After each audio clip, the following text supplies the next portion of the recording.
আপনার মহব্বতের চাচা হতে পারে, কলিজার টুকরা চাচা হতে পারে। তাই আপনি চাইলেই আবু তালেবকে হেদায়েত দিতে পারবেন না।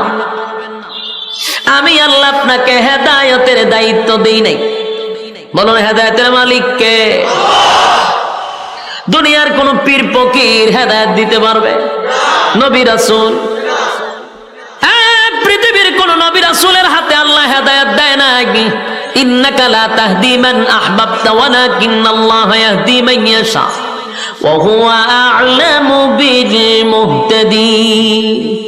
আমি চোখের পানি আপনি মুছে ফেলুন, আপনার মহব্বতের চাচা হতে পারে গো, কিন্তু আপনি চাইলেই আপনার চাচাকে আপনি হেদায়েত দিতে পারবেন না, কারণ আমি হেদায়েতের দায়িত্ব আপনার নবীকে দেই নাই গো নবী। আপনি যতই চেষ্টা করেন আমি আল্লাহর সিদ্ধান্ত আবু তালেব রে হেদায়েত দিব না। আল্লাহ হেদায়েত দিবে না, রাসূল কান্দে, আল্লাহ খাইন্দা লাভ নাই। আপনি যতই কান্দেন আমি তারা হেদায়েত দিব না। কেন দিবে না এটা লম্বা আলোচনা, আমার এই দিকে যাওয়ার উদ্দেশ্য না। যেটা বুঝাইতে চাচ্ছি, আবু তালেব মারা যাওয়ার পরেই শুরু হইল রাসূলের উপরে নির্যাতন। এতদিন তো সাহাবায়ে কেরামরে মারছে, এতদিন তো সাহাবায়ে কেরামদের উপরে নির্যাতন করছে, আর রাসূলের উপরে টাচ করার সাহস পাইছিল না। আবু তালেব মারা যাওয়ার পরেই খাদিজাতুল কুবরা মারা গেল, আবু তালেবও মারা গেল। সবচেয়ে কষ্টের এই সময়টা রাসূলের। তখন রাসূলকে তারা পাথর মারতে শুরু করলো, রক্তাক্ত করলো আল্লাহর রাসূলকে। গোটা মক্কা নগরীতে যারা কালেমার দাওয়াত গ্রহণ করছে তাদের উপরে নির্যাতন আর নির্যাতন। নবীর শরীর থেকে রক্ত জড়ায়।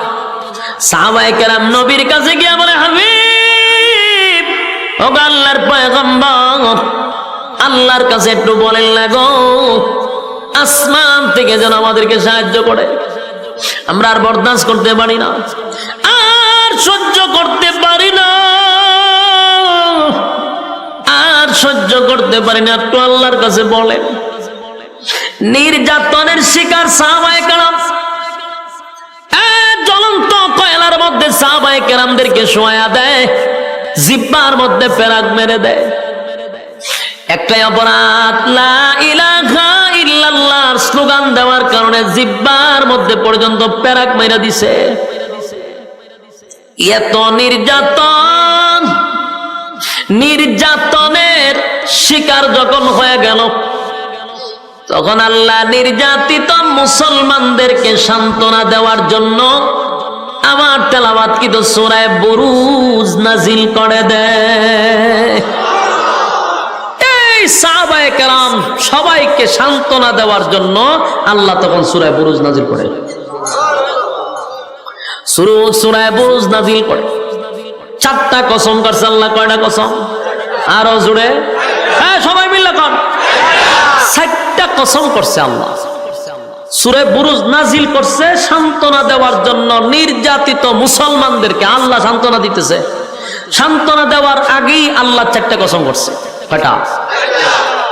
আল্লাহ সূরা বুরুজে বলেন, ওয়াস-সামাই যাতিল বুরুজ, কসম দুর্গ বিশিষ্ট আকাশের, তারকা, আকাশ যেটাই বুঝেন, নক্ষত্র।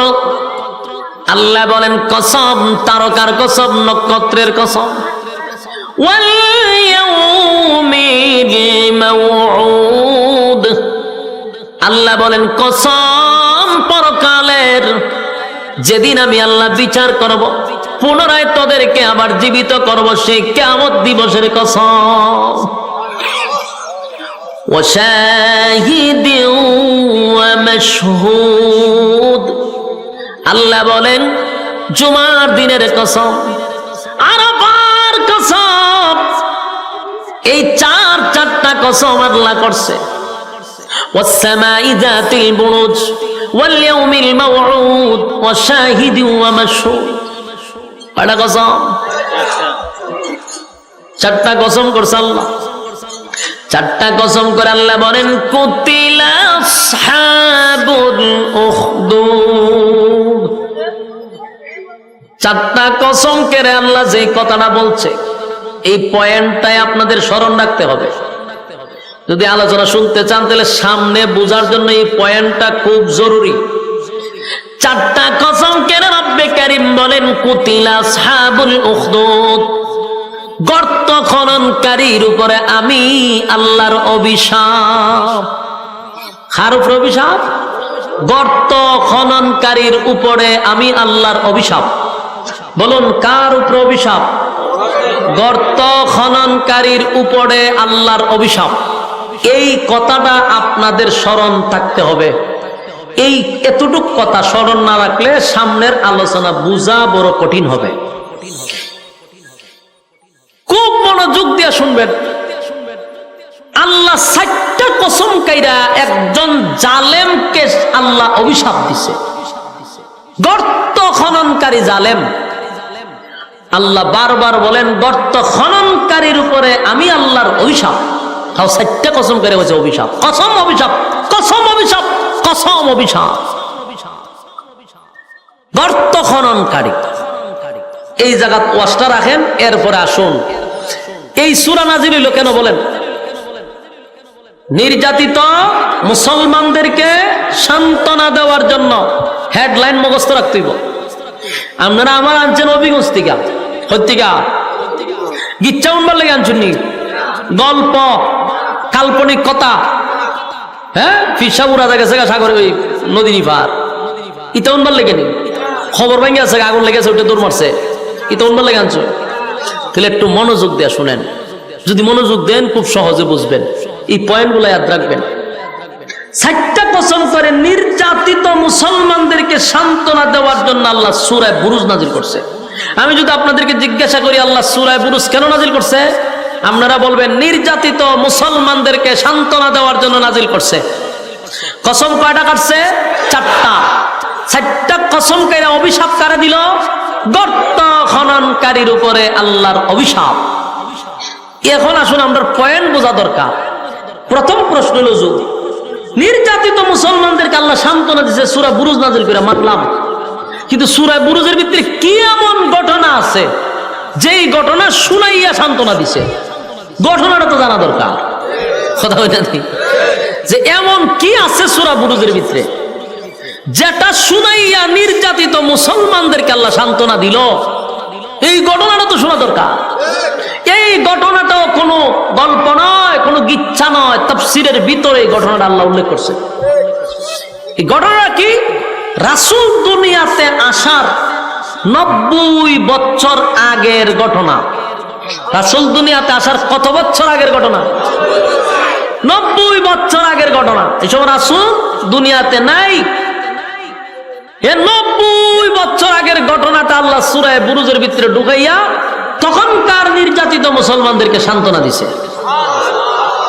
এখন আপনাদের প্রশ্ন, 90 বছর আগে কি ঘটছিল? ঠিক না? 90 বছর আগে ঘটনাটা কি? 90 বছর আগে একটা ঘটনা ঘটছিল। 90 বছর আগে তখনকার সময়ে একজন জালেম শাসক ছিল। কি ছিল? জালেম শাসক। জালেম শাসক ছিলেন। জালেম শাসকের কাজ হইল কারণে অকারণে মানুষের উপর নির্যাতন করা। আপনি কথা বললেই আপনার উপর নির্যাতন করা, কারণে অকারণে আপনাকে হয়রানি করা। এটা হলো জালেম শাসকের কাজ। তখনকার যুগে একজন জালেম শাসক ছিল। সে নিজেকে খোদা দাবি করত, বলতো আমি তোমাদের রব, আমি তোমাদের প্রভু। যারা তাকে খোদা মানত না তাকে তারা হত্যা করত। এই প্রভু নিজেকে খোদা দাবি করত, বলতো আমি তোমাদের রব, আমি তোমাদের প্রভু। তারে যে খোদা মানত না তারে হত্যা করত।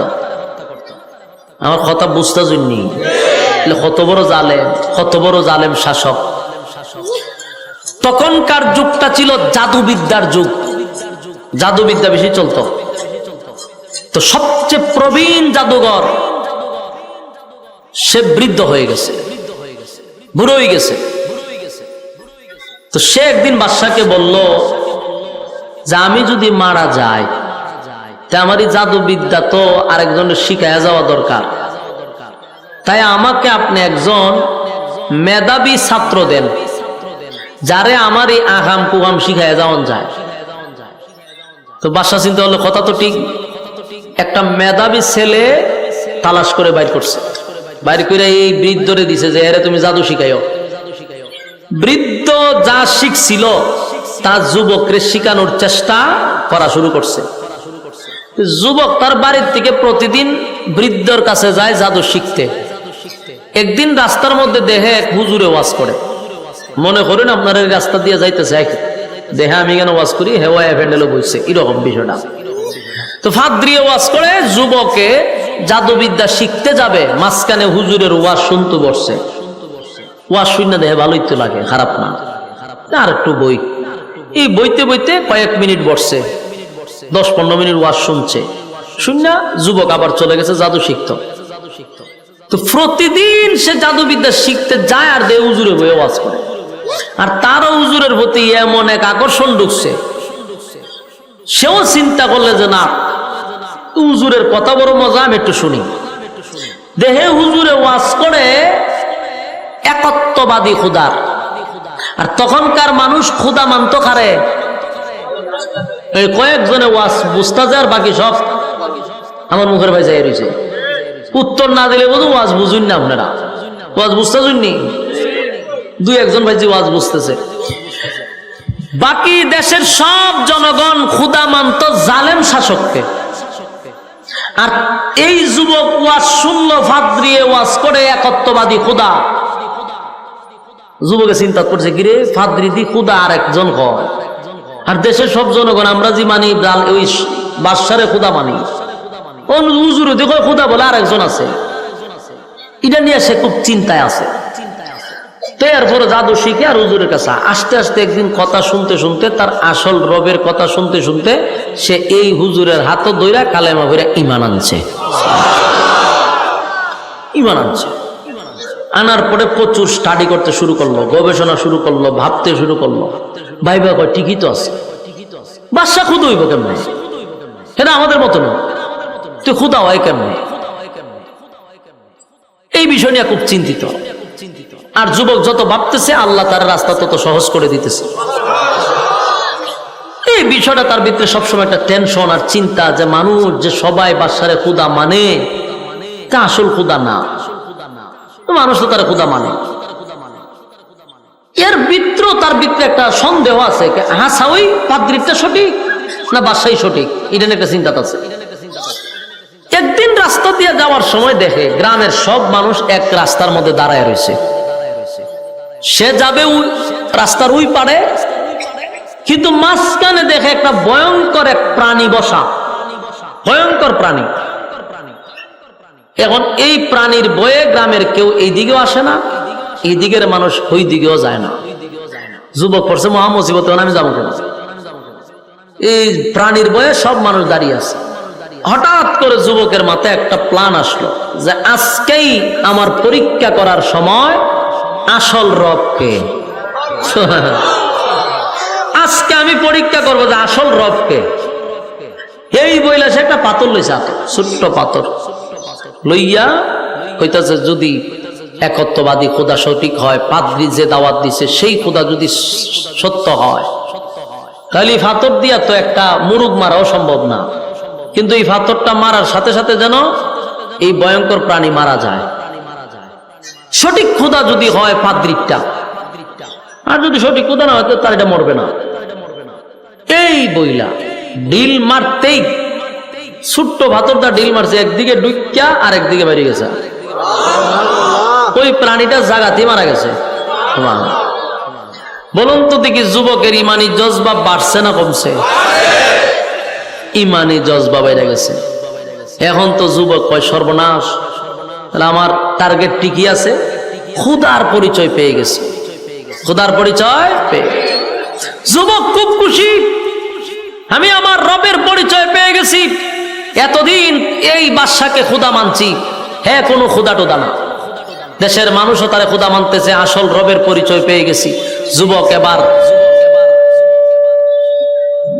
হ্যাঁ একটা ডংলিয়া পড়ছি আমিও। সম্মানিত সুধী, যুবক চিন্তিত।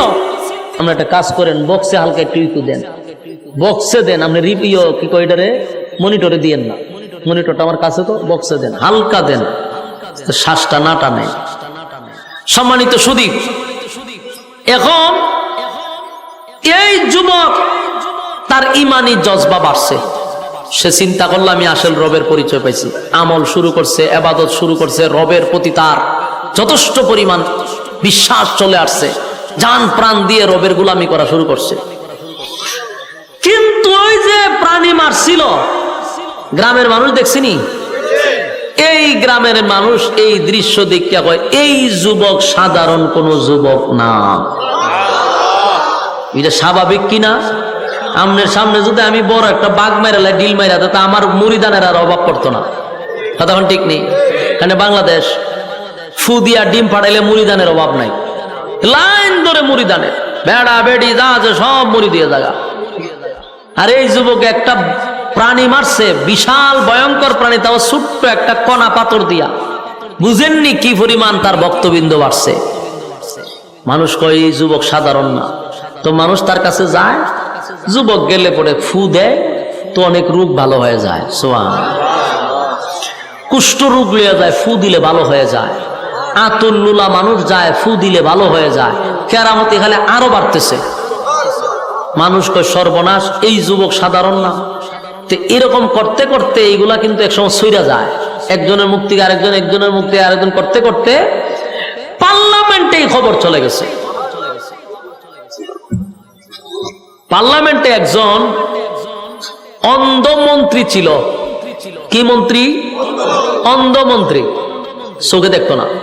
এই অন্ধ মন্ত্রীর খানে গিয়া মেসেজ গেছে যে কই মন্ত্রী সাহেব, সারা জীবন তো আর দুনিয়া দেখছেন না, অন্ধ মানুষ আপনি, আপনার চোখ ভালো হওয়ার একটা মেডিসিন পাইছে। অন্ধ মানুষ যদি উনি চোখ ভালো হইব, তার কত আনন্দ। জিগা কিভাবে? অমুক জায়গায় অমুক একটা যুবক আছে, তার কাছে গেলে আপনার চোখ ভালো হবে।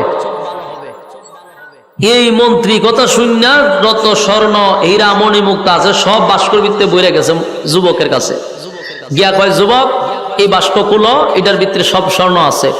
জিগায় কেন? বিনিময়ে চোখ ভালো করে দাও। যুবক কয়, চোখ ভালো করার ক্ষমতা তো আমার না, আমি তো চোখ ভালো করতে পারি না।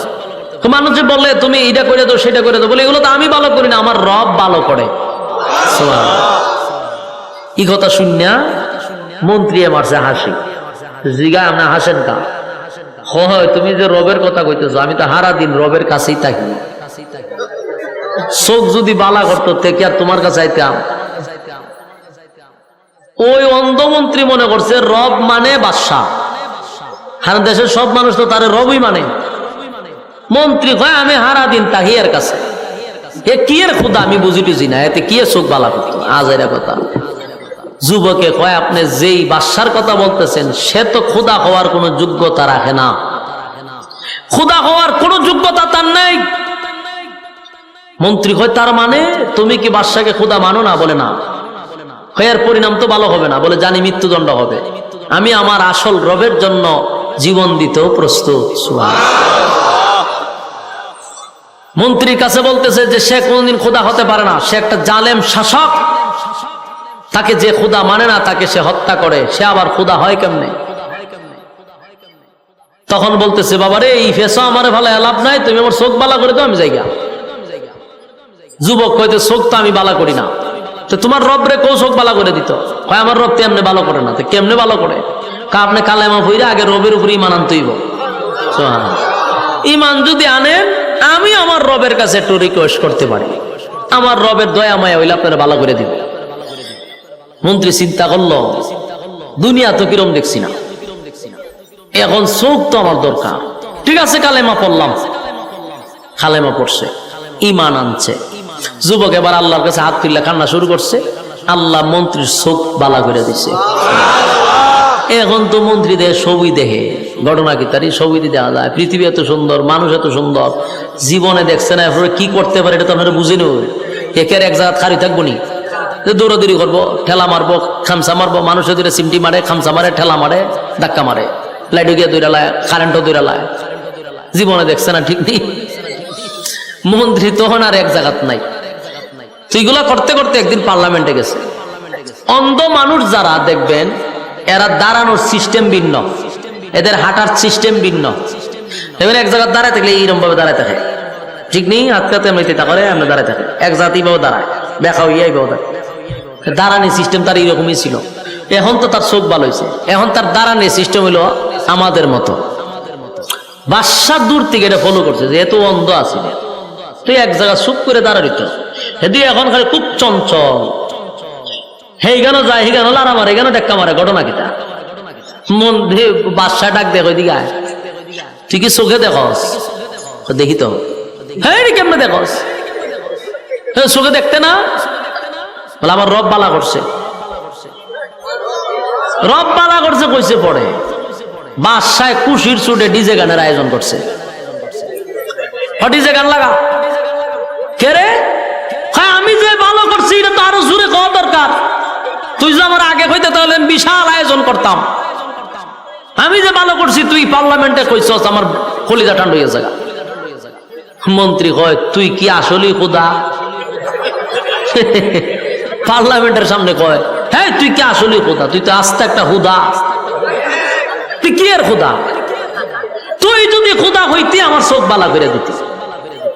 হ্যাঁ মানুষের কাছ থেকে জোর করে খোদাই আদায় করে নিছস। আমি অন্ধ ছিলাম এতদিন, তুই যদি খোদা হইতে আমার চোখ বালা করে দিতি। আমাকে যে চোখ বালা করেছে উনি হলেন আমাদের স্রষ্টা।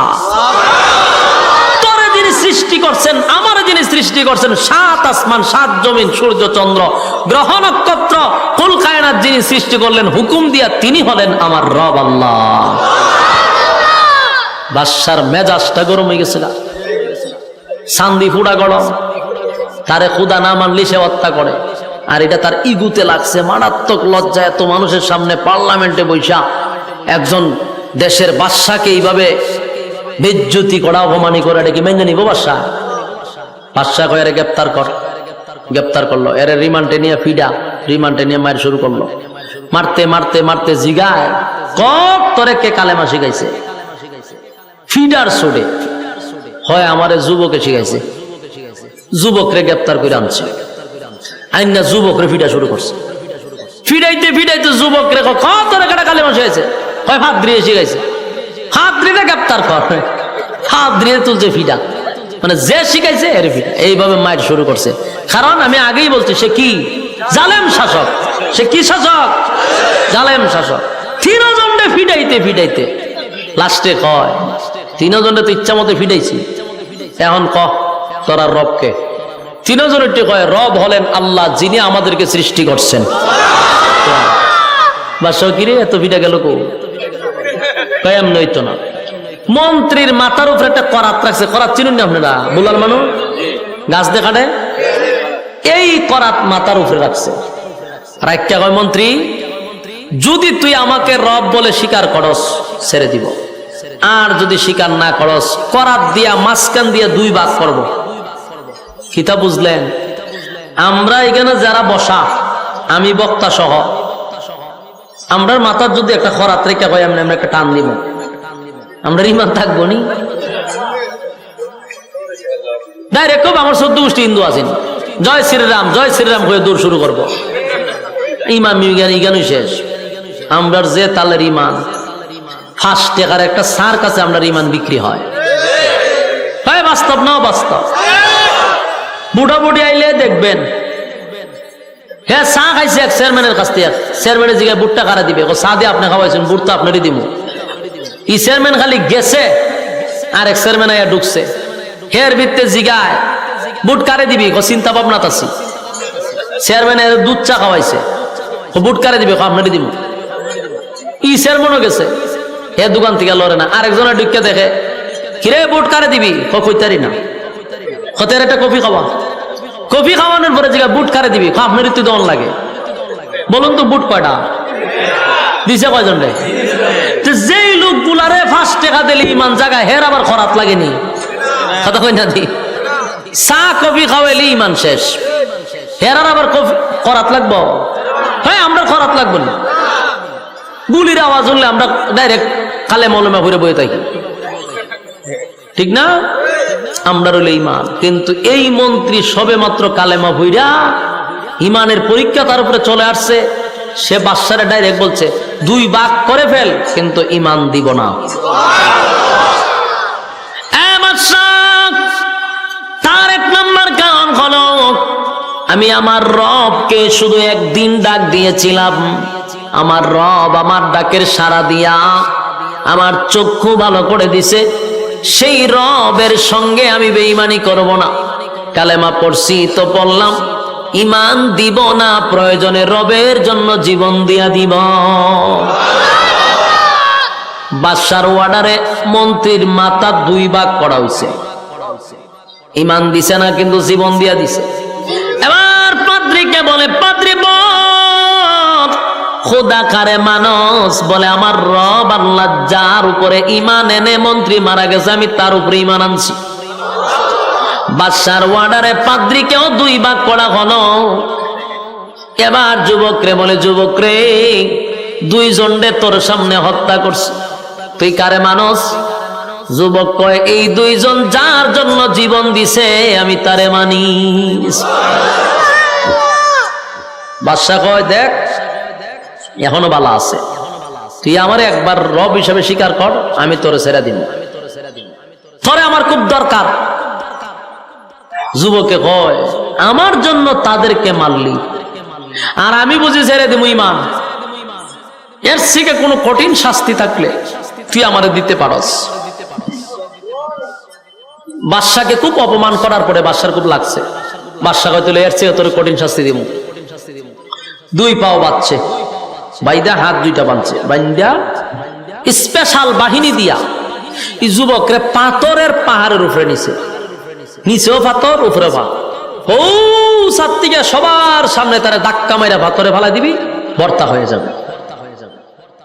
সব বাহিনী তারে লইয়া গেছে পাহাড়ের উপরে, হাত পাও বাইন্দা নিয়া ফালাই দিবে। এমন সময় যুবক কয়, আল্লাহ আমার হেফাজত করো আর এই জালেম গুলারে ধ্বংস করে দাও। যুবকের দোয়া গেছে খবর লইয়া, সব বাহিনীরে পাহাড়ের ভিতরে আল্লাহ সিট চালাইছে, বাইরিয়া সব টেনে মেরে লিছে। যুবক বাদশার সামনে হাজির, বাদশার জায়গায় কিতা খবর? বাদশা ছায়া দেখে বাহিনী নাই, যুবক কারা। ঘটনা কিতা? তোমার না পাঠাইছি পাহাড়ের উপরে মারবার লাগিয়া, আমার বাহিনী কো? ও সব বাহিনী বর্ত হয়ে গেছে গা। তুই এলি কেমনে? খামারে আমার রব বাঁচাইছি। সোয়ান।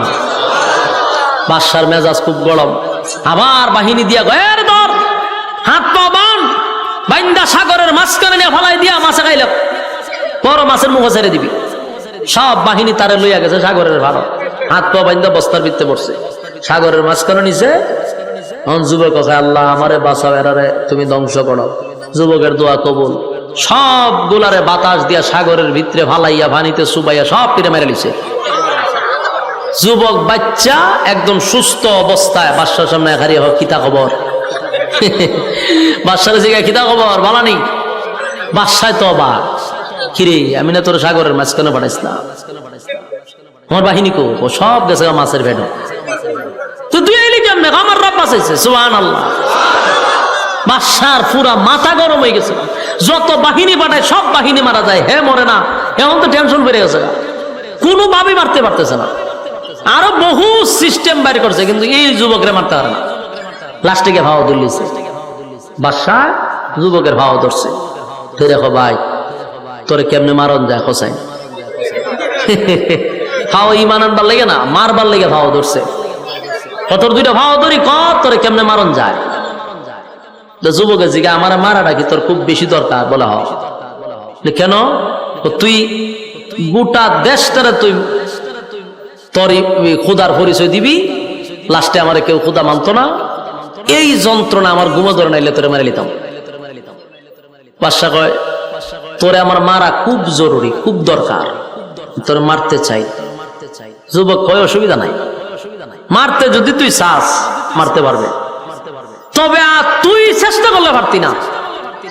আমার সিস্টেমে যদি মারতে চাস, আমি যেইভাবে পরামর্শ দিই, এই পরামর্শ শুনে যদি মারতে চাস তাহলে মারতে পারবে। বাদশা কয়, তুই যেমনি বস এমনি শুনবো, তাহলে একটা কাজ কর, তোর দেশের যত জনগণ আছে সব জনগণে এক জায়গায় জমা করবি, ঘরের মধ্যে কেউ থাকতে পারবে না। মনে করেন একটা কথা বলে, বাংলাদেশের প্রধানমন্ত্রী শেখ হাসিনা যদি বলে যে বাংলাদেশের সব মানুষ তোমরা যারা যেখানে আছো আগামীকালকে ঢাকায় আসবা, কেউ ঘরে থাকতো না। পত্রিকায়, টিভিতে, সোশ্যাল মিডিয়াতে সব জায়গায় নিউজ হইতেছে, গ্রামে গ্রামে মনে করেন মাইকিং হয়েছে, মসজিদও মাইকিং হয়, সবাই বলতেছে আগামী এত তারিখে সবাই ঢাকা যেতে হবে, কেউ ঘরে থাকতে পারবো না। এত কিছু হওয়ার পরেও আপনারা কি ধারণা সবাই ঢাকা যাইব? আচ্ছা কোন চান, আমি তো কথা বলতে আপনারা বুঝুননি কথা।